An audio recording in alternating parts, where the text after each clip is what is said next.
AP assembly సమావేశాలు వారం పాటు సభ నిర్వహించే అవకాశం. మధ్యాహ్నం 3 గంటలకు ఏపీ కేబినెట్ భేటీ. ఇవాళ వైసీపీ శాసనసభాపక్ష సమావేశం. మధ్యాహ్నం జగన్ అధ్యక్షతన భేటీ. తాజా రాజకీయాలు, భవిష్యత్ ప్రణాళికపై చర్చ.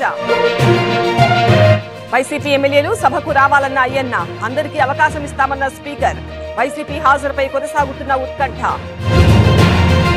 ప్రతిపక్ష హోదాకు కొన్ని లెక్కలుంటాయి. అసెంబ్లీకి వెళ్లకుంటే ప్రజలను మోసం చేసినట్టే. జగన్, కేసీఆర్ పై నారాయణ విమర్శలు. హైదరాబాద్ లో క్లౌడ్ బర్స్ట్. ముషీరాబాద్ లో 18.4 సెంటీమీటర్ల వర్షం. పొంగిన నాలాలు, మునిగిన లోతట్టు ప్రాంతాలు. హైదరాబాద్ ఎస్ఆర్ నగర్ లో వర్షం బీభత్సం. ఈదురుగాలులకు విరిగిపడ్డ భారీ వృక్షం. తొలగించేందుకు డీఆర్ఎఫ్ సిబ్బంది యత్నం. కడపలో కురిస్తున్న భారీ వర్షం. పొంగి పొర్లుతున్న పైడి కాలువ వంక. 10 గ్రామాలకు నిలిచిన రాకపోకలు. జల దిగ్బంధంలో మెదక్ ఏడుపాయల ఆలయం. టెంపుల్ చుట్టూ మంజీరా నది ఉధృతి. రాజగోపురంలో అమ్మవారి విగ్రహానికి పూజలు. నైరుతి బంగాళాఖాతంలో ఉపరితల ద్రోణి. హైదరాబాద్ లో ఈ రోజు కూడా వర్షాలు. ఉత్తర తెలంగాణకు వానగండం. ఏపీకి రెయిన్ అలర్ట్. కోస్తాంధ్రలో చెదురుమదురు వర్షాలు.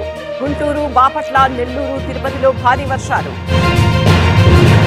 మంచిర్యాలలో అక్రమ మద్యం రవాణా. యథేచ్ఛగా మహారాష్ట్ర లిక్కర్ తరలింపు. సరిహద్దు వైన్ షాపుల నుంచి సరఫరా.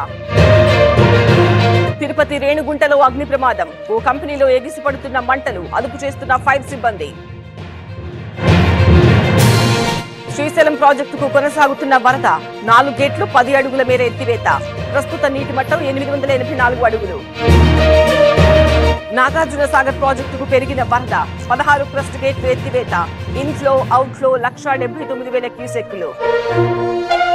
జూరాల ప్రాజెక్టుకు కొనసాగుతున్న వరద. 15 గేట్లు ఎత్తి నీరు విడుదల. ఇన్ఫ్లో, అవుట్ఫ్లో 1,41,000 క్యూసెక్కులు. తిరుమలలో కొనసాగుతున్న భక్తుల రద్దీ. శ్రీవారి సర్వదర్శనానికి 24 గంటల సమయం. శిలాతోరణం వరకు భక్తుల క్యూ లైన్. రామ్ గోపాల్ వర్మపై కేసు నమోదు. వర్మపై రిటైర్డ్ మహిళా ఐపీఎస్ ఫిర్యాదు. దహనం వెబ్ సిరీస్ లో తన ప్రొఫైల్ వాడారని కంప్లైంట్.